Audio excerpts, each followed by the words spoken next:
12% of ChatGPT citations come from pages that also ranks on Google first page, which means you can be doing everything right for Google and still be completely invisible to ChatGPT, Perplexity, and Google's own AI overviews.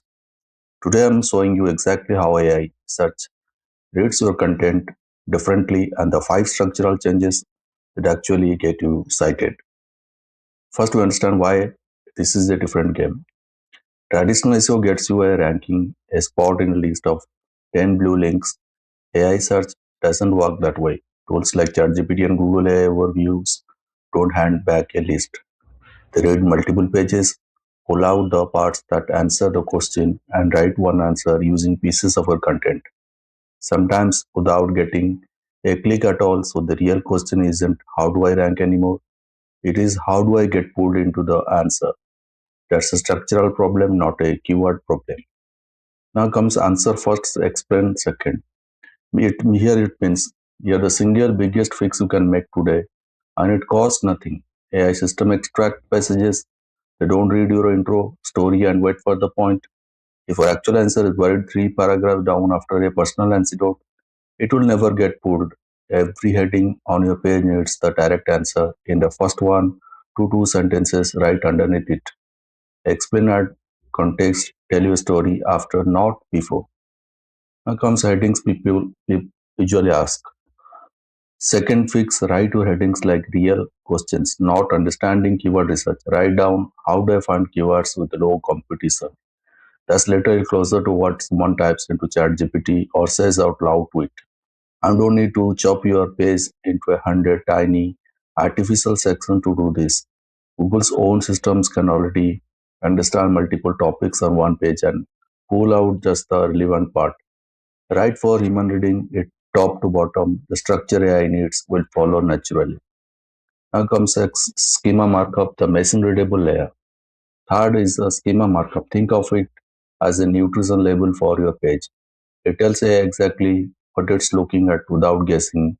For a blog like this, 2 types matters most. FAQ schema, which maps a question answer directly to its answer, and article schema, which tells AI who wrote it and when that fits directly into trust signals AI systems check before citing you. This isn't optional anymore. Properly implemented schema has been shown to lift AI citation rates by close to 30%. Now comes the invisible killer, the JavaScript. Fourth, and this one is sneaky. Most AI crawlers do not render JavaScript. If you important content loads dynamically through scripts, ChatGPT and Claude crawlers may see a blank page even if a human visitor see everything fine. Quick way to check, turn off JavaScript in a browser and reload your page. If it goes blank, that's what the AI sees too. Your content needs to exist in the raw HTML, not get built in afterward. Now comes your unfair advantage. Last one, and this is where smaller creators actually beat big authoritative sites. AI systems are hungry for specific attributable detail, not generic advice. Real examples, real numbers, a real personal angle nobody else has.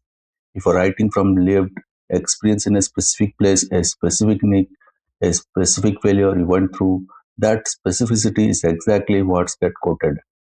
Generic top 10 list content is exactly what AI skips because 100 other sites already say the same thing. Now the end part. Ranking on Google and getting cited by AI are related, but they are not the same fight anymore. And if you are only optimizing for one, you are leaving a huge and growing chunk of such traffic on the table. Fix your structure fast and add schema after that order matters. If you want me to break down exactly how to check whether your specific site is already being blocked from AI crawlers, let me know in the comment section. I will make that video next. Thank you.